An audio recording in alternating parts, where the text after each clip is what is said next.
Hello, my friends, it's time for our chat this Thursday, right? Hey, don't forget to stay until the end because I'm going to deny some serious fake news that's going around. Hey, today is Rondonia's 41st birthday. Why am I mentioning Rondonia and not mentioning other states, right? It was a complimentary act on December 22, 1981, that transformed the territory into Rondonia.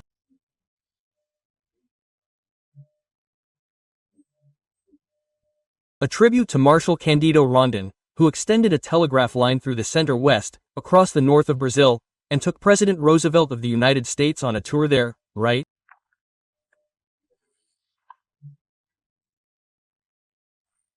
Hey, if necessary, die, but never kill. That was his motto. Marshal Cândido Rondon gave Rondonia. Before, I think it was the territory of Guapores. I remember my geography studies in elementary school. I'm talking about Rondonia because I've been very attached to Rondonia ever since my friend Jorge Teixeira, became the first governor and I got to know Rondonia with Teixeira, right? Either on the ground or by helicopter. And he stopped wherever he went, he was known, he was well received, right? People were welcoming him with bread, sweets, cake, right? Places that were often full of flies, right? Parties in Rondonia. I was struck by a party in the middle of the woods where there were trash cans for people to throw away the leftovers from the party and there wasn't a single piece of trash on the ground, everything was in the trash can. Well, and I know that Rondonia has been exploding with progress for 41 years. Congratulations to those of you who are making Rondonia progress. Let's go, guys. Don't forget to subscribe and at the end to leave your like or dislike.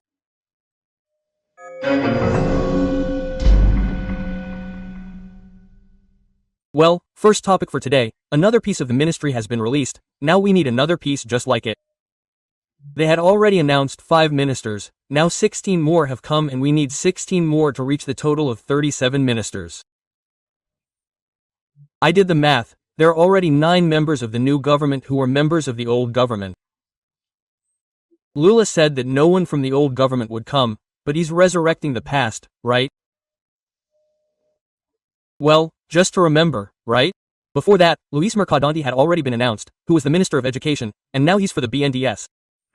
Well, and before that, Haddad was announced for the Treasury, who was also Minister of Education. Well, Mauro Vieira, who was Dilma's Minister of Foreign Affairs, will be Minister of Foreign Affairs.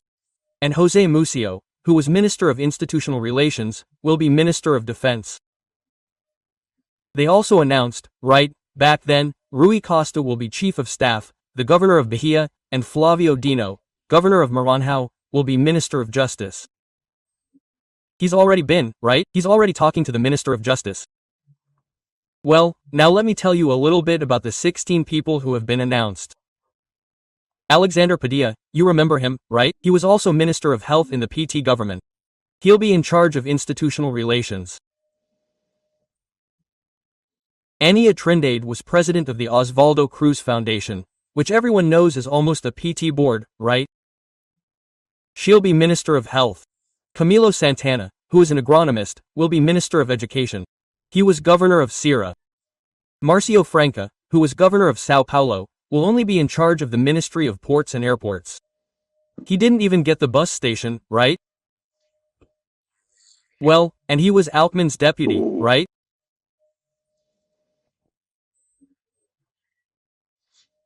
Luciana Santos, she was the president of the Communist Party of Brazil and deputy governor of Pernambuco. She'll be Minister of Science and Technology, replacing an astronaut. Well, Wellington Dias is going to get the ministry that Simone only wanted for this social development of the Brazil aid. Wellington Dias was governor of Piauí, he will get the Ministry of Social Development. The PT did not give up a ministry that distributes the benefits. Marguerite Benazes, that singer from Bahia who was nominated for Culture, was confirmed in the Culture even though it appeared that she did not account for what she took from the Ministry of Culture. The TCU caught this, and even though she owed Social Security that she did not collect, and owed the federal revenue, she still got in, right? And that other one there who was nominated for the Federal Highway Police, as he had praised Lava Jato, right? And applauded Lula's arrest, they only found out now. So he was demoted, right, to be head of the federal police. Luis Marinho is back as Minister of Labor, right? I already told you, there are 8 who are coming back. Geraldo Alckmin, since you're not there, you can go to the Ministry of Industry, Commerce and Development. They invited José Gomes da Silva, the son of José de Alencar, but he didn't want to, right? He doesn't have to take care of Codeminas. They invited a president from the Ultra Group, Pedro Vonchovsky, but he didn't want to either. So Geraldo Alckmin will go, right? Then Cida Goncalves, the Ministry of Women. Well, they say she's an expert on violence against women, right? Well, she's worked in the Lula and Dilma governments. Esther Deck will go to the Ministry of Management, which is one of the new ministries. She was the budget secretary in the Dilma government. Marcio Macedo will be the general secretary who deals with relations with Congress, etc. He was the treasurer of the PT and one of the vice presidents of the PT, right? Aniela Franco, racial equality, is there because she's Marielle Franco's sister. Silvio Almeida, a professor who stands out for his work in his field.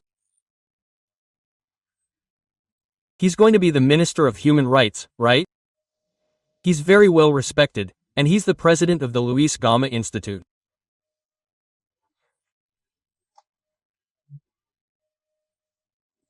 Vinicius Carvalho is going to be the office of the Inspector General of the Union, and the Attorney General of the Union, who has the status of minister, will be Jorge Macias.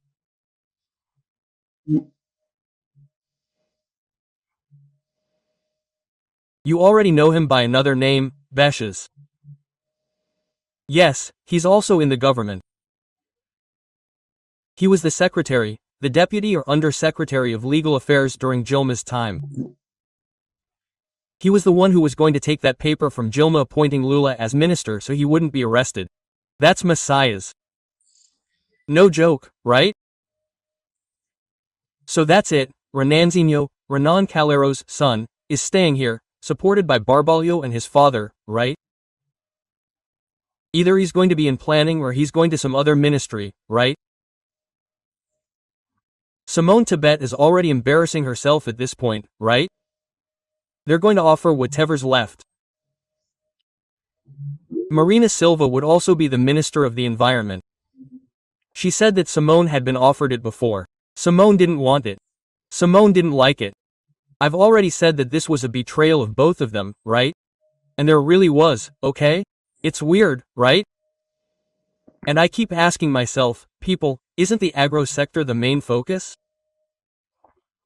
It was already forgotten there. It got a little bit of money in the PEC da Gastanka, gas PEC, and now the Minister of Agriculture hasn't come out, which is a sign that it's hard to find someone who would be accepted by the agro sector, just as the agro sector has a problem with Marina Silva in the Ministry of the Environment, right? There are still 16 missing. 16 left, but there are still 16 missing. There was also the report of this crowd of 900 people from the transitional government that was delivered today. I mean, theoretically, it's finished.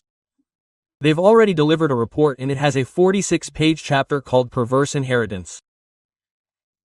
Not to use the phrase, cursed inheritance, perverse inheritance, right? Which is, look, we're going to receive this perverse inheritance from Bolsonaro, right? Dismantling the state, that's it. Of course, in the version of the statists, privatization is dismantling the state. Not handing over a state-owned company to a political party is dismantling the state, right? It depends on which side you're looking at it from. So, since we're talking about dismantling the state, I'm going to quote today's Minister of Mines and Energy, Adolfo Saxida, who is brilliant.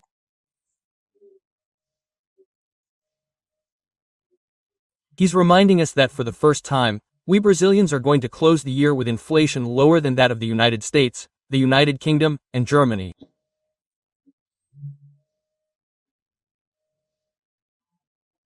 And they closed the year with GDP growth higher than China, higher than the United States, the United Kingdom, and Germany. Just look, I wanted to report another arrest by the federal police. Well, this time it wasn't Alexandre de Moraes, it was a federal judge from Brasilia who received a complaint from the Senate police on behalf of Senator Rodolfo Rodrigues.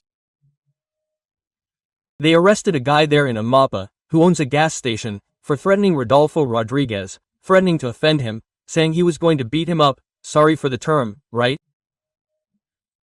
I don't like to use that kind of grotesque, kind of rude thing, right? But it's written there, right?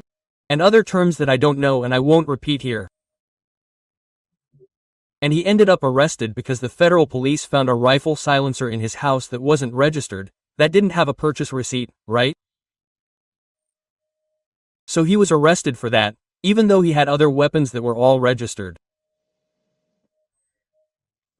Oh, it's not like the federal police are being used as political police, right? When they arrest someone for a crime that's not in the Constitution or the Penal Code, they're being political police, right? Like the Gestapo, like the Stasi. No, unfortunately it's harsh. I've given lectures to the federal police. It really saddens me to see people from the federal police being used as political police. Pool. Well, to wrap things up, folks, I wanted to knock down one more. You know what makes me angry when I see fake news on social media about things so absurd that I can't understand how people are so naive to believe them? If they live in a country and don't know the Constitution, they don't know how the institutions work, they don't know anything and they still vote and accept anything. Oh, that makes me angry.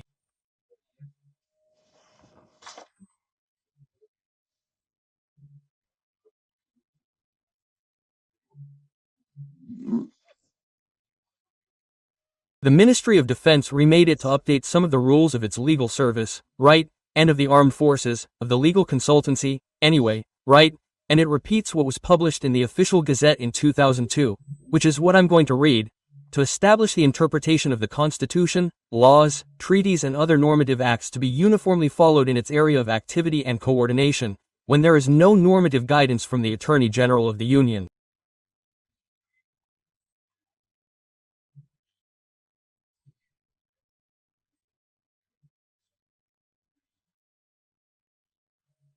Guys, this was published in the official Gazette in 2002 and it's repeated now, and they're showing it. Look, now the Ministry of Defense is the one who can interpret the Constitution, guys, for God's sake. Well, just read it again. There's a legal consultancy there, right, which issues opinions to avoid doubts about what's written here, right?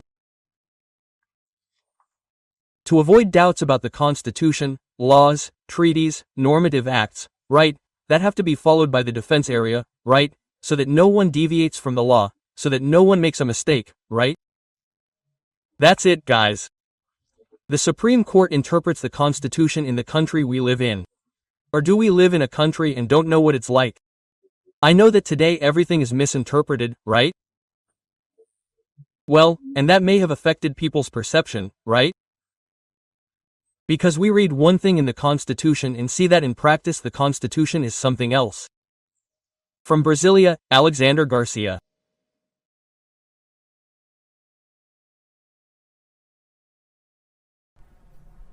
Olá, minha amiga, meu amigo, chegou a hora do nosso encontro neste domingo 21 de abril. Eu estou aqui no topo da Avenida da Liberdade em Lisboa.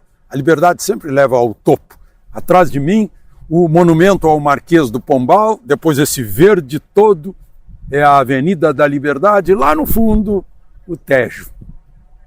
Essa avenida tem a liberdade no nome. No Brasil há avenidas em que multidões clamando por liberdade puseram liberdade no seu âmago, na sua alma, como foi o caso da Avenida Paulista, no dia 25 de fevereiro, e como foi o caso agora da Avenida Atlântica, no Rio de Janeiro, onde um oceano de gente só falou em liberdade. Não esqueça de se inscrever e ao final de deixar o gostei ou não gostei.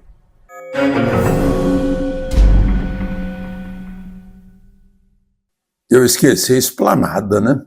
Que virou Avenida da Liberdade em Brasília, naquele 7 de setembro de 2022. Eu nunca vi tanta gente na minha vida. Bom, neste 21 de abril também é o dia de Tiradentes. Foi enforcado em 1792, esquartejado para mostrar para todo mundo como a autoridade pode ser má, pode ser ameaçadora para quem possa ameaçar o seu poder. Ele e seus inconfidentes queriam se aproveitar do dia do lançamento da derrama, que era a cobrança do imposto de 1/5, ou seja, 20%. Hoje a gente paga uns 37%, não é? E ficou o Tiradentes marcado na bandeira de Minas Gerais, lá no Triângulo, libertas quaesera tamen, liberdade ainda que tardia. Liberdade. E hoje, na missa, na igreja de Nossa Senhora do Rosário de Fátima, aqui em Lisboa, eu pego o folheto para acompanhar a missa, e lá no folheto está uma citação de Fernando Pessoa. Ser descontente é ser homem, ou seja, é ser humano. Ser humano é descontente. Isso foi numa poesia chamada O Quinto Império. Ele mostra que 4 impérios desapareceram e vai permanecer o império da verdade. Ser descontente é ser humano. No Brasil, descontentamentos são punidos. Incrível. Por isso as pessoas clamam pela liberdade. Eu queria abrir um parênteses aqui. A Gazeta do Povo de Curitiba me pediu para mostrar para vocês uma oferta, dá um bônus de R$140 por R$ 1,90 por mês, até as eleições, por 6 meses, vocês podem assinar a Gazeta do Povo. Gazeta do Povo tudo junto.com.br/Alexandre Garcia tudo junto, porque eu tenho coluna, escrevo artigos na Gazeta do Povo, mas está cheio de gente lá muito melhor do que eu, que vocês vão encontrar, né? Que é um jornal que independe de governo, não recebe grana de governo, recebe de você, assinante. Não recebe grana de governo para calar a boca ou aplaudir. Não. É independente. E lá você encontra toda a verdade, inclusive essa luta pela Constituição. Incrível. A Constituição tem 36 anos, né? E Gazeta e eu precisamos continuar defendendo a Constituição, porque as pessoas que prometeram defender, serem guardiãs da Constituição, estão fazendo exatamente o oposto. E a Gazeta do Povo mostra isso. R$ 1,90 por mês, não dá nem R$2 por mês de assinatura, acesso a tudo, por 6 meses, se você entrar agora. Tá aí, pega o Carry Code, ou pega o Gazeta do Povo tudo junto.com.br/Alexandre Garcia e faça aí. Bom, manifestação do dia de hoje em Copacabana, começou lá com Michele Bolsonaro. Interessante que destacaram que ela pediu para as mulheres serem femininas, mas não feministas, né? Porque o movimento feminista não é um movimento feminista, é um movimento esquerdista. Vejam só, 2 mulheres, uma depois a outra, são perseguidas pela ditadura de Maduro. Vê se o movimento feminista brasileiro disse alguma coisa sobre as duas. Os Estados Unidos disseram, aumentaram as sanções sobre petróleo venezuelano, mas as feministas aqui não. Depois veio pastor Silas Malafaia, que na verdade está gerenciando aí essas manifestações, e deu mais uma sacudida, só que não tá adiantando, mais uma sacudida em Rodrigo Pacheco. Ele está lá sentado em cima de requerimentos, né? Só o Senado está acima do Supremo, para sacudir o Supremo e dizer, olha, vocês são os guardiões da Constituição. Não. Agora é interessante que o ministro Alexandre Padilha, que é o ministro da articulação política do governo, declarou que Lula considera Rodrigo Pacheco, vou a palavras virtuais aqui, entre parênteses. Lula considera Pacheco um nome da maior estatura. Aí a gente fica pensando se ele não está fazendo ironia, né? Porque Rodrigo Pacheco só tem 1,94 m, 194 centímetros de distância do chão. Bom, voltemos à manifestação. O Nicolas Ferreira falou o Gustavo Gayer. A gente está com uma nova geração aí de políticos, né? Veja só o Marcel Van Hatten, por exemplo, né? São jovens audazes, né? Que estão dirigindo a sua tonicidade, a sua musculatura cerebral, a sua vontade, né? A sua vida, né? Que estão começando a vida em defesa das liberdades, principalmente da liberdade de expressão. E o Gustavo Gayer, que é professor de inglês em Goiás, no fim do discurso dele, ele disse, olha, me desculpem, eu vou falar em inglês, deu o caráter internacional do evento, falando para o mundo, né? Urbi et orbi, né? Falou de Copacabana para o mundo. Copacabana é um ícone, um nome icônico conhecido. Falou de Copacabana para o mundo e disse, olha, essa gente que está aqui por causa das liberdades. Está defendendo as liberdades. Então, foi mais um acontecimento para que a gente não esqueça da Constituição, né? Como os paulistas lá em 32 fizeram. Constituição. Nós temos que dar vida à Constituição. Não pode ser letra morta. Assim fizeram lá no Rio agora, anteontem, se não me engano, sexta-feira, inauguração, lançamento lá do Museu da Democracia. É o inconsciente. Eles querem botar a democracia num museu, como coisa velha, como coisa passada, como história. E surgiu alguma coisa nova. Não. Bom, mudar um pouquinho de assunto, porque está escandaloso esse número da dengue no Brasil. É um escândalo. Que nós tenhamos 3.600.000... Bom, mas já nem é mais esse número, né? 3.535.000 casos de dengue, com 1.650, com 1.600 mortes, praticamente. Tem mais 2.000 mortes que ainda estão na dúvida se foi dengue ou não. Quer dizer, o negócio vai longe. Agora, o pior de tudo é que no ano passado, é incrível, no ano passado houve 1.650.000 casos, e nem isso alertou as autoridades de saúde do governo ou dos governos federal e estaduais. Meu Deus, como é que pode uma coisa dessas? Eu estou aqui em Portugal. Sabe quantos casos de dengue tem em Portugal? Nenhum. Teve 2.000 casos na Ilha da Madeira, que é uma província portuguesa de administração autônoma, em 2012. Isso alertou todo mundo. Alertou Madeira e alertou Portugal.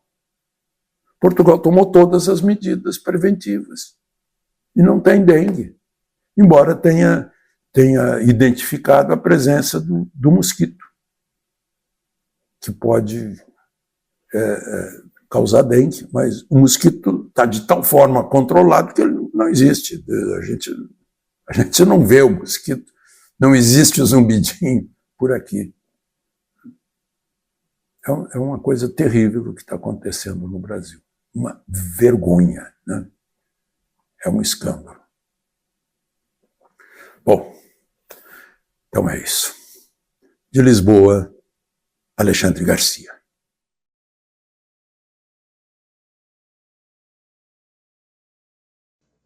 Hello, my friend.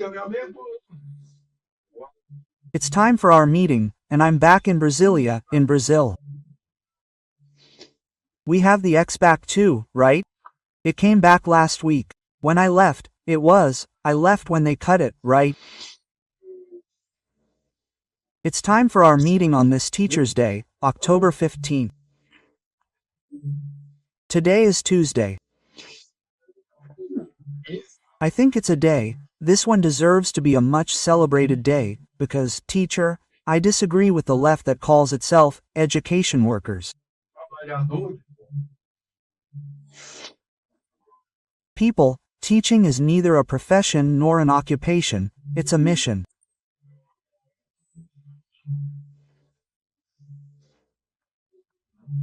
Do you know what the mission is to teach someone to write, to read? And can you imagine the greatness of that? To teach someone to be a plumber, an electrician, a mechanic, a doctor, an engineer, a lawyer.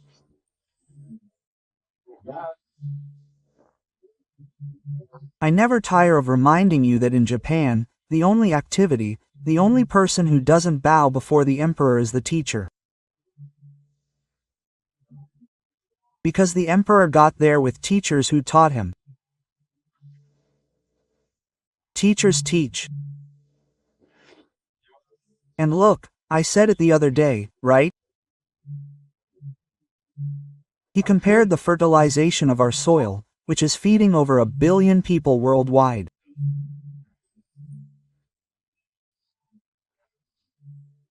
Thanks to this, in food production, if we fertilized our brains with education, wouldn't everyone's lives be much better, with more capacity, more knowledge?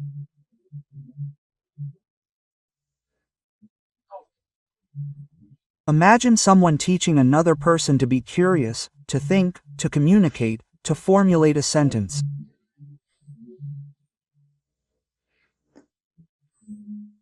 Teach them to enjoy acquiring knowledge every hour, every day.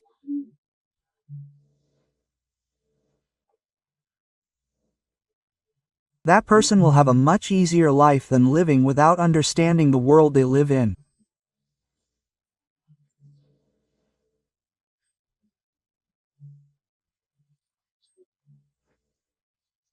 Therefore, today I pay tribute to all teachers, those who teach the basics, those who teach arithmetic, geography, history, which are our roots, our past, and the world of science, right, which advances every day.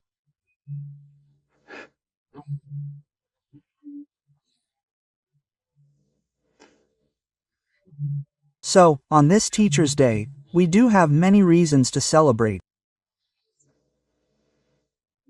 Don't forget to subscribe and leave a like or dislike at the end. And let's get to the rest of today's facts.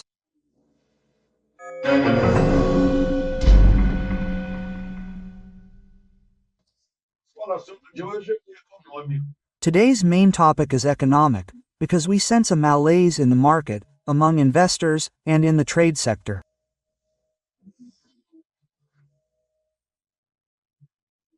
Well, because we're seeing that the government is spending too much and can't spend less, that public debt is rising, and this is pushing up interest rates.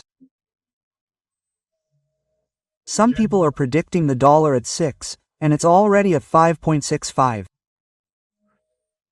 It was this Tuesday. And it's confidence that's been lost.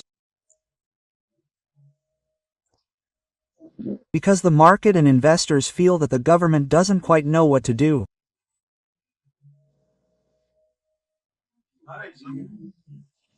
And what's more, there's a general perception that there's a lot of arbitrary action, creating legal uncertainty for those who invest in Brazil.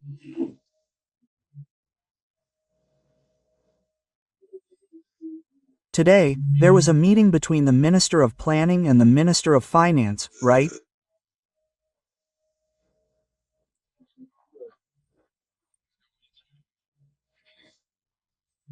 The minister later gave an interview saying that they are both convinced that the concept of trying to reduce the deficit is only about revenue collection, that is, charging everyone more taxes.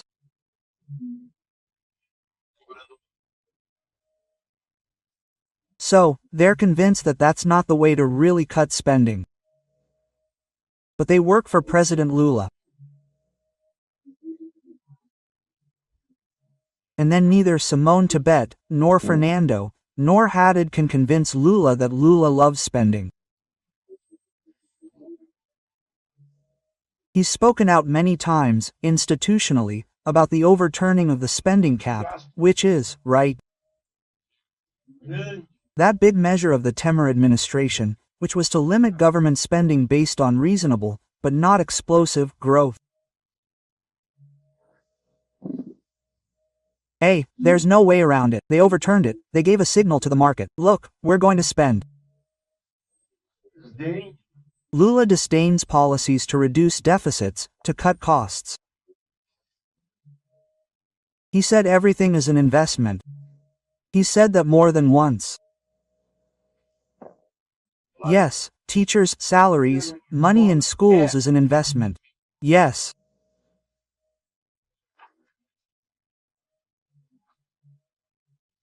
Now, with a bloated payroll, full of people appointed by the political party, the payroll has increased by practically 10,000 people since the third Lula administration, right?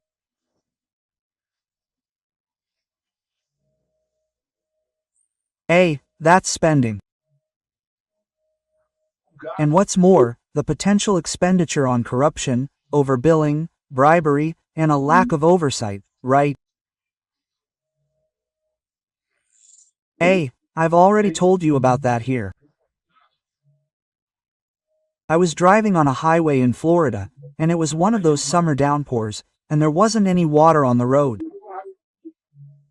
I said to my friend sitting next to me, "Wow, you guys have some great construction companies.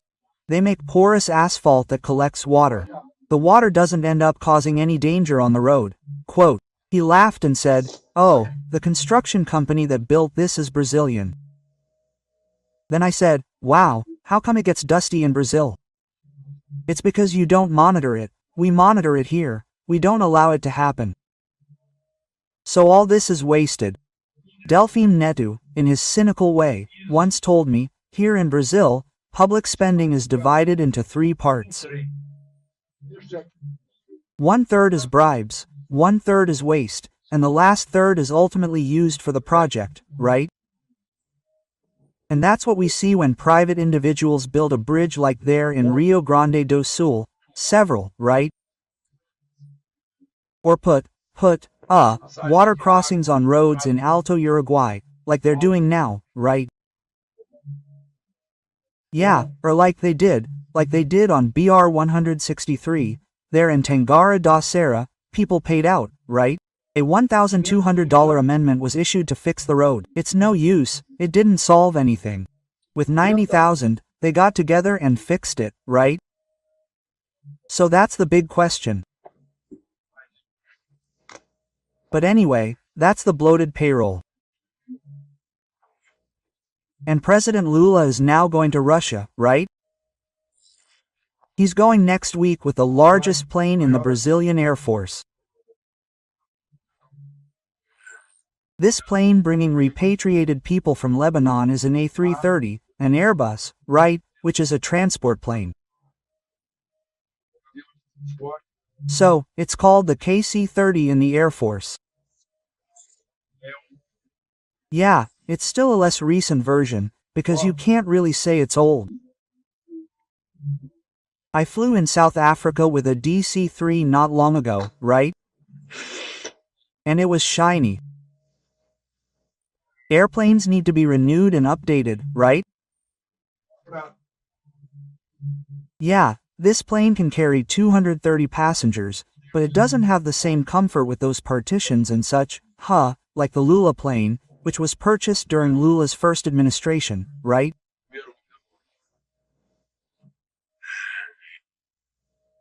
Yeah, today I came from Lisbon on an Airbus 332, but this one is the 900 Neo. No. It can carry almost 300 passengers, right? Yeah, but anyway, it's better to use the Brazilian Air Force plane than to spend money buying a bunch of planes like he wants, right?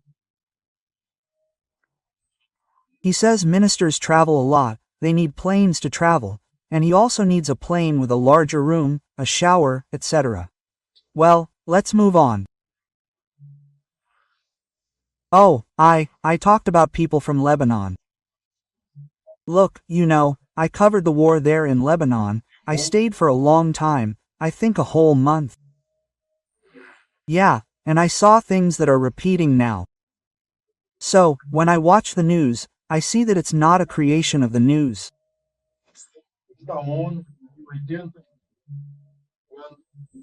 UN forces back in '82, when the Israel Defense Forces entered Lebanon to stop the Shiite attacks, who were launching rockets at the kibbutz in northern Israel, right?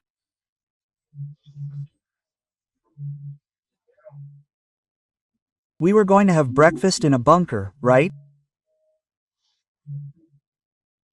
Underground to avoid rockets, and I went in with them and was surprised to see UN forces, UN soldiers.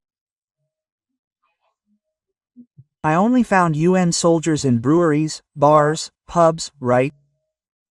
There was no one there to stop them from launching rockets at the other country. That's what's happening now, right? There was no one to stop them from building the tunnels, of which there are many already completed, right? Or to stop them from having rocket, missile, or artillery depots, right? Right under the UN's nose. What was the UN doing there if it didn't prevent an attack on the neighboring country?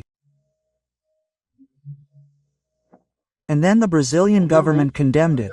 Israel is harassing UN troops, right? UN troops were acting as guardians of the UN troops swaying, or as shields to prevent anyone from shooting at them, so they wouldn't hit the UN troops. I even read Article 4 of the Constitution yesterday, which states that Brazil's politics and international relations are governed by the repudiation of terrorism and racism. It's good for us to remember that. And tomorrow, Wednesday, they may or may not announce daylight saving time.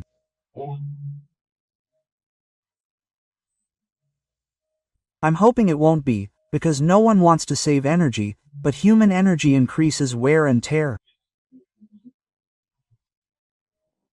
People work drowsy because they go to bed later, losing an hour of sleep.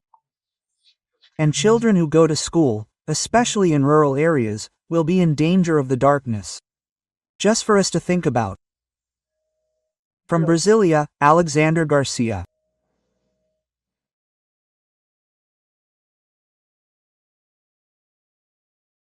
Hello, my friends. It's time for us to meet on this Thursday, August 18th.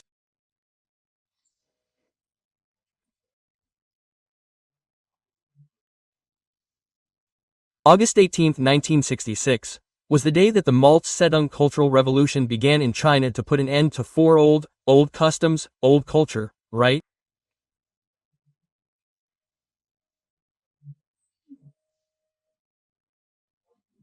Well, old habits and old thoughts.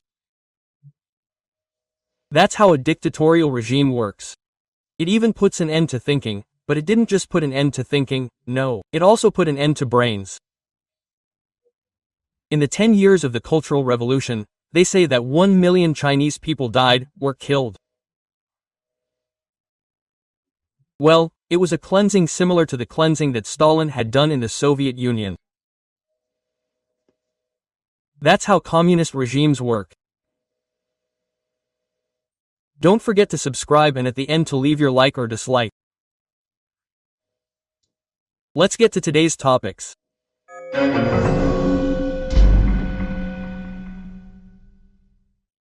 The first topic is a guy who usually goes to the front of the Alvorada Palace to record, usually interviews to disconcert the president's supporters.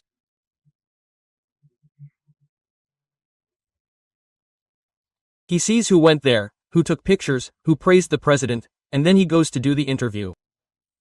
Well, according to information, he is from Brasilia, he would be a lawyer, and it seems that he served in the army until the beginning of this year. And this time he recorded it when the president was coming early in the morning to go to São José dos Campos, and he recorded it saying, "I'm going to ask him a few questions.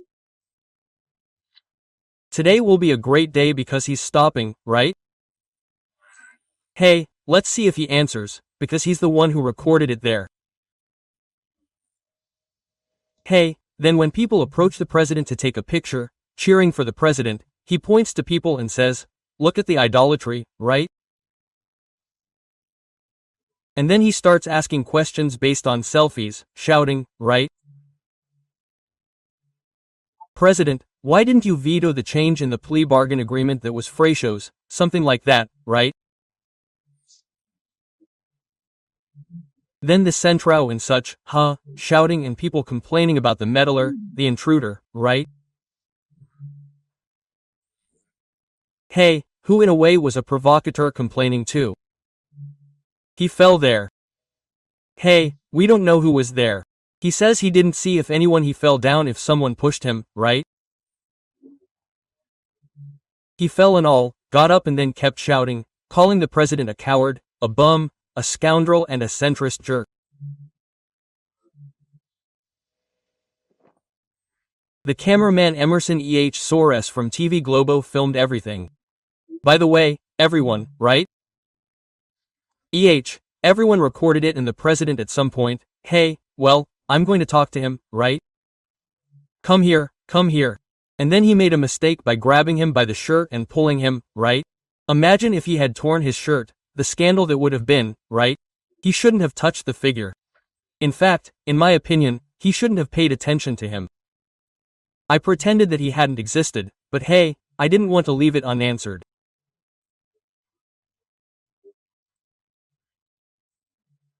He spent 5 minutes talking, answering questions about his first question about plea bargaining, about the gun law, about tax reform, about the secret budget, about the Central Alliance, right? Which gave the answer that is the answer obvious, right?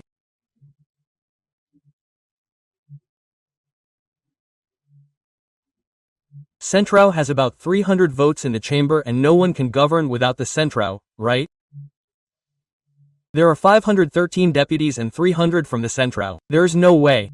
Only if you don't want to govern or if you are a dictator.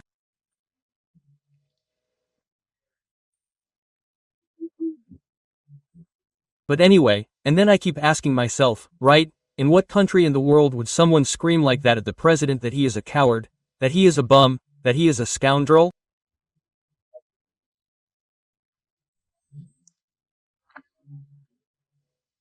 And not get arrested. In other words, since nothing has happened to him up until now, no one can say that President Bolsonaro has areas of authoritarianism, right? The same cannot be said about who, for example, right? I just said that everyone filmed, there was a lot of the president's security there, everyone filming. No one censored the recording, only the Supreme Court is the one that censors, right? Despite what is written in Article 220 of the Constitution about freedom of expression, there will be no censorship, right? But anyway, well, the president left there and went to campaign in São José dos Campos, where there was a huge crowd in the streets. Meanwhile, his vice president, Braga Neto, was in the interior of São Paulo. He went to Ribeirão Preto. He had a meeting there with 100 businessmen from the sugar and alcohol sector. In the evening, he had a dinner with 400 people. Then he went to Sertãozinho, Barreiras, right? And tomorrow he's going to Rio. On Saturday, the two of them will be together at the Academia Militar das Agulhas Negras, where they will hand over their swords. Lula, in turn, had an event at the station, at Praça da Estação in Belo Horizonte, at the end of the day, right? Well, Ciro was questioned at the Commercial Association of São Paulo. Well, Simone Tebet, who is MDB and seems to have been somewhat abandoned by the MDB has a huge machine and she was there, holding small meetings, right? She was being questioned by the OAB, right, which doesn't give votes, right? She's going to get the votes of some from the OAB, as well as the Commercial Association. Today I participated in a kind of debate. I spoke about the Commercial Association of representatives of the retail sector from all over Brazil. The Brazil 21 Convention Center was packed, lots of people from the confederations, federations, associations, commercial entities from all over Brazil. And I saw from the reaction of the public, right, that there in Santo they were shouting, everyone shouting myth, myth, myth, right? I don't know, 99% were shouting. It's a kind of it's also a sector, right? But it's people who are in the stores, who have their employees, who have contact with the customers.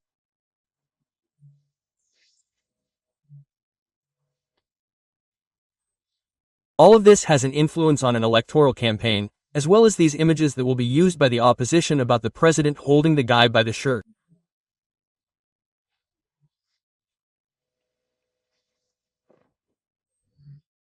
Anyway, let's move on. I mentioned a little while ago, right, the censorship carried out by the Supreme Court. In fact, it's censorship carried out in that investigation that Minister Marco Aurelio called the end of the world investigation, right, which is an investigation that does not follow due process and that has already censored, already arrested for, a crime of opinion, right? And I forgot to mention it to you yesterday. Hey, I said that Minister Marco Aurelio was there at the inauguration and found the speech of the new president of the Electoral Court aggressive, but then I saw his entire statement. It's harsh.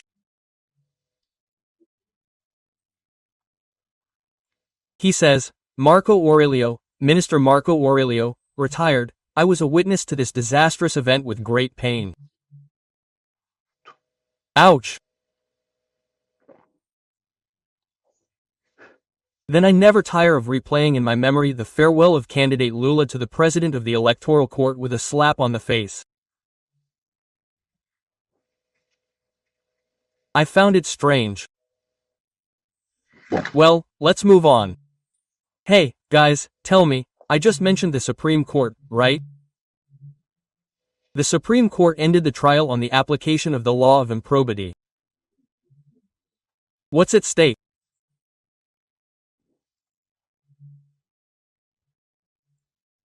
They recently passed a law, right, saying that anyone who didn't know the law, who did it without bad faith, who did it out of ignorance, well, who can't be punished. Only those who did it out of malice, who did it intentionally to embezzle money, to misuse money, can be punished, right?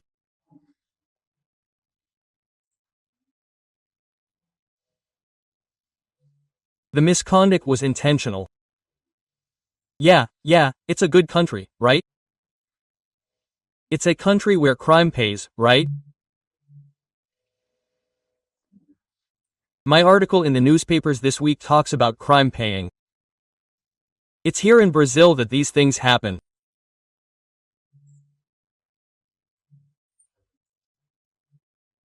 So, around 7 a.m. it was decided that the misconduct law can be applied to any case that is still ongoing or has already been concluded, but it can still be appealed. It will catch a lot of people who will feel relieved, but since the fifth one was very tight.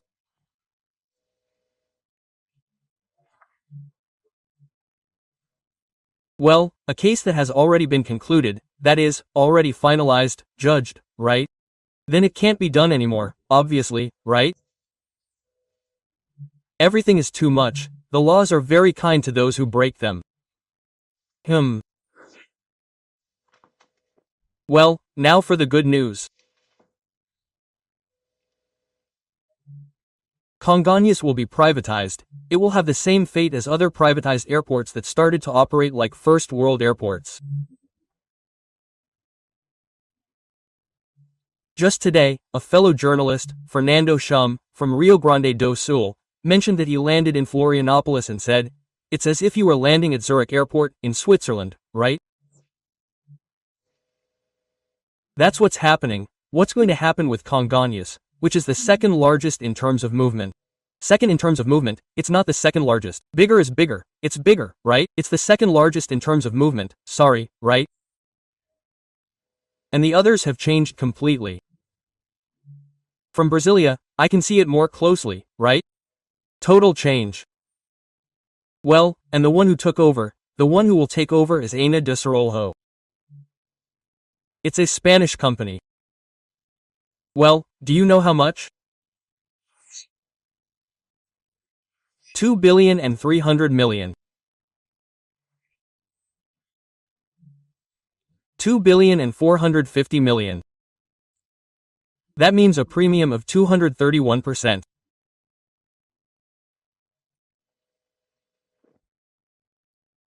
It also includes Campo Grande, Carumba, Pontapera, Santarém, Maraba, Parana, Paranaguapebas, Para, right?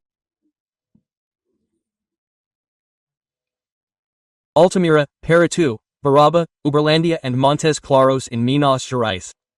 I had already taken over Recife, Maceió, Aracaju, Juazeiro do Norte, which is Ceará, not to be confused with Juazeiro in Bahia, and Campo Grande, the capital of Mato Grosso do Sul. I'm going to invest 5,800,000,000 in improving these airports now.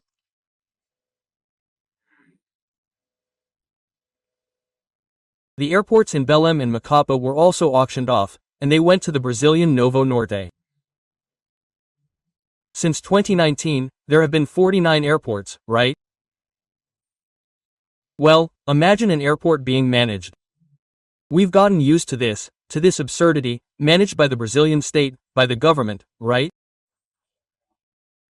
My colleague Fernando, who I mentioned a little while ago, remembered Botafogo Beach, which has that wonderful beach that used to be unfrequented, but now it's being frequented after Sede, and Rio de Janeiro's sewage system was privatized. So, there's no more poop falling on the beach in Botafogo. I remember that you must have heard of the one who would be the coach of the 1970 national team, but it was Zagallo, the João Saldanha. João Saldanha once told me, because he was from my father's country, João Saldanha once told me, sitting on a bench in Ipanema, "Look, I've been here in Rio for 30 years or so. I haven't been to the beach in 25 years, so I asked, why? Then he said to me in that way of his, 'Do you see that poop over there? It's mine from this morning, that's why I don't go there anymore.' So that's it, right?"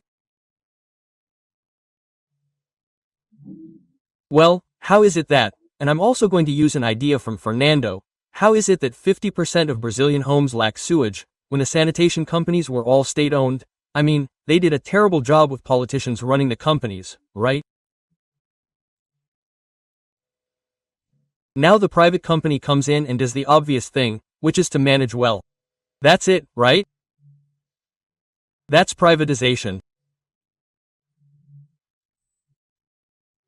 The state should take good care of public safety, justice services, public health services for those who need them, and public education for those who need them, and infrastructure where necessary, right? Well, to open up new paths. From Brasilia, Alexandre Garcia.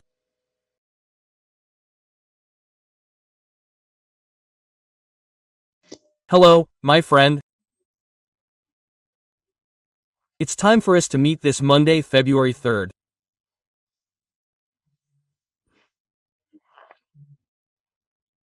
Imagine that it was on February 3rd in 1480 that Fernão de Magalhães was born, who sailed around the world. Actually, he didn't do it all because he died halfway, but he was the one who planned it all. He was born in Portugal, in the north of Sabrosa. I still have to visit this city. And since he was going to go beyond the Tordesillas line, he offered to do it to the King of Spain and got a fleet. He stopped at Cabo Santo Agostinho for a while just because it was Portuguese lands, right? And he was commanding a Spanish fleet. Later, in Rio de Janeiro, he discovered the exit to the Pacific, and named it the Pacific, which they called the South Sea. His name is there in the Strait of Magellan. There is a huge monument that I know of there in Punta Arenas. There is a monument to him in Portugal.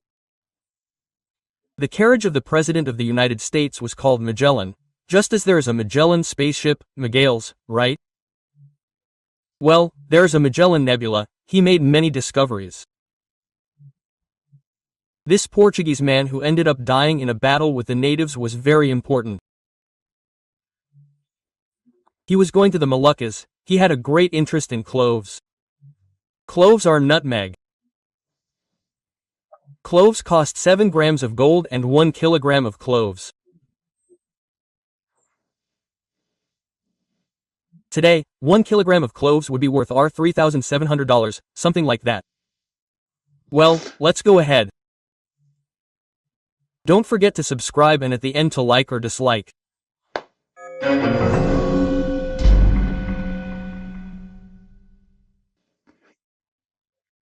Today was the day the National Congress and the Supreme Court resumed, right?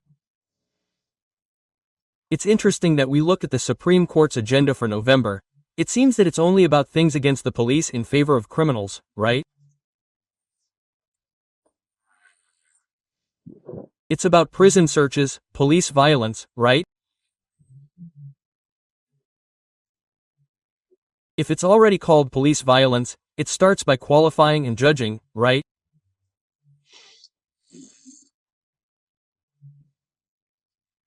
And these rights of criminals, like the whole nation, right, was led by my colleagues, right, to think it was terrible that illegals, people who broke the law in the United States, were brought handcuffed on a plane.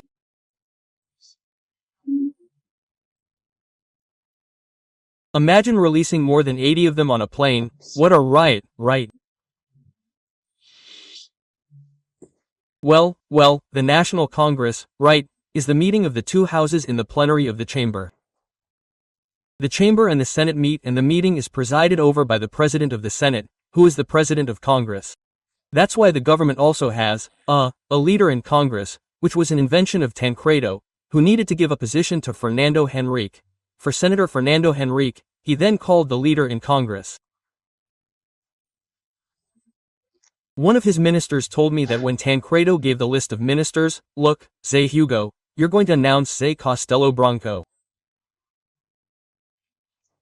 I said, but there's nothing for Fernando Henrique? Oh, that's right. Oh, let's put the government leader in Congress there, right?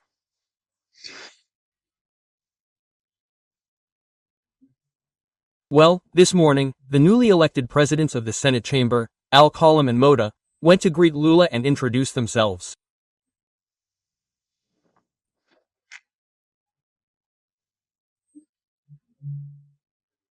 Lula did not go to the opening of Congress. He sent 2 ministers to read a message, right, about the government's objectives and so on.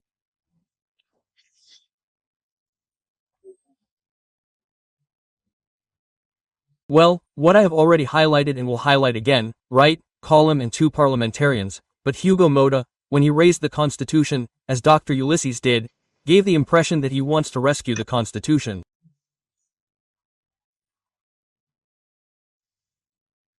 He is showing that the Constitution is alive, it is above everyone, including the Supreme Court. The Constitution is above everyone, right? And it is very clear, it just needs to be read. And he also talked about recovering, defending the prerogatives of congressmen and their immunity, right?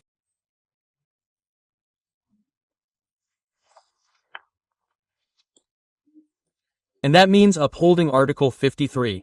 Deputies and senators are civilly and criminally inviolable for any of their opinions, words and votes.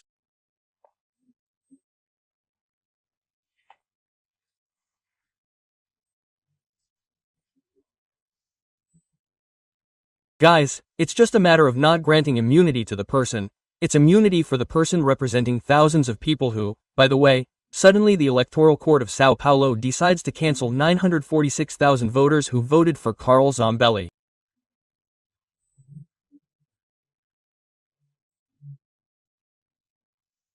I don't understand that.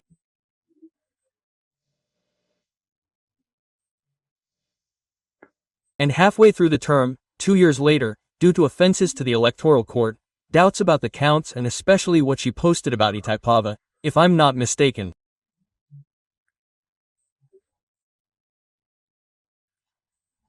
No, it's not Itaipava, no, Itaipava, Sao Paulo. What would have happened in Itaipava, which would be fake news? Well, I didn't mention this before because I was busy with the election, right? And that happened. This decision was on January 30th. It's still going to the Supreme Court because it was 5 a.m., right? Well, it's going to the Supreme Court, too, to the Superior Electoral Court, right? Well, to find out if that's really true, if suddenly they cancel 946,000 votes, right?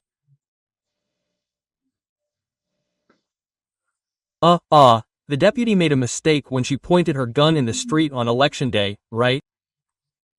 It still shook up Bolsonaro's electorate. But that's not what's at stake.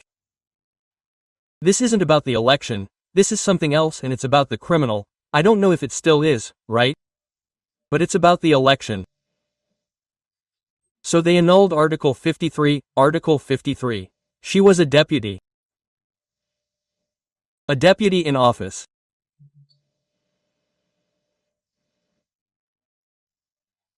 She is inviolable civilly and criminally for any opinions. Opinions, words or votes.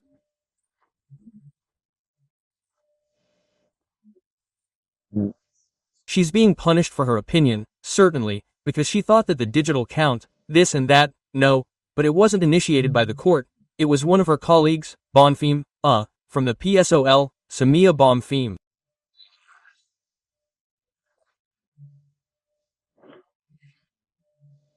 It's interesting.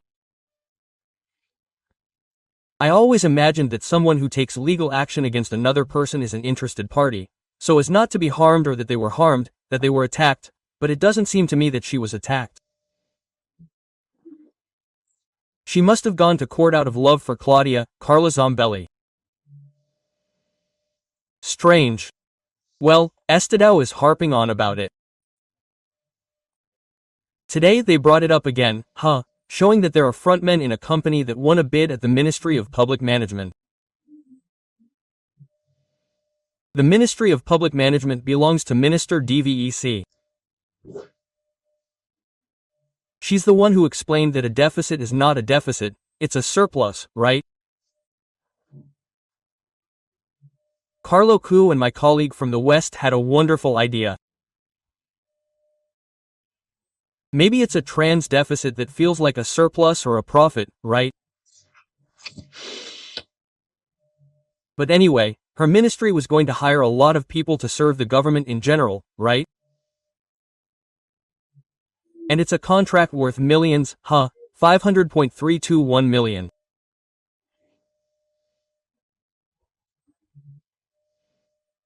And Estadão is showing that the company R7 Facilitarias is a Brazilian company. I don't know why it has an English name, right?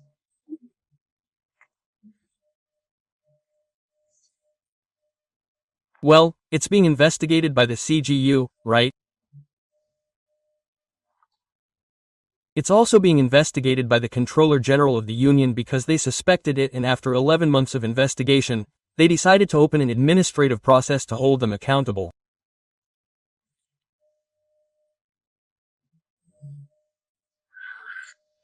The owner would be a security guard. Today he is an accounting technician, Gil Danielson.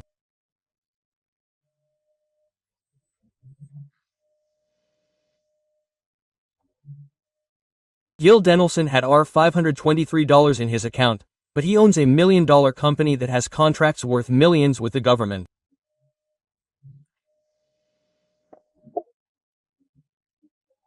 The brother-in-law, according to Estadão, the brother-in-law of this owner, Gil Denelson, did not know that his brother-in-law had a $1 million company. Estadão even shows Gil Denelson's house. He has an old car, a very modest house, strange things happening. Anyway, now there is an administrative process, right?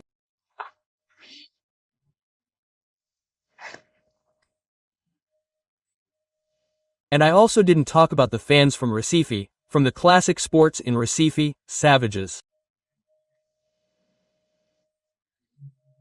A bunch of savages. What caught my attention was their age, all young and savages and vandals by nature. In other words, since they have no brains, the argument is violence. Those who resort to violence because they have no argument. Well, and what argument is one going to have to tell another that my team is better than yours?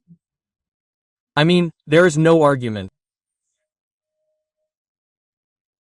Yes, and it's a kind of release of people who are frustrated by many things and go out on the streets beating each other up, breaking things, impaling each other, as happened. My God, how cruel, right? In other words, people no longer have any respect for anything, not the law, not civility, not citizenship, not their neighbors. It's zero. And it worries me because it's a generation, it's a lot of people. What's going to happen? What kind of country is this, right?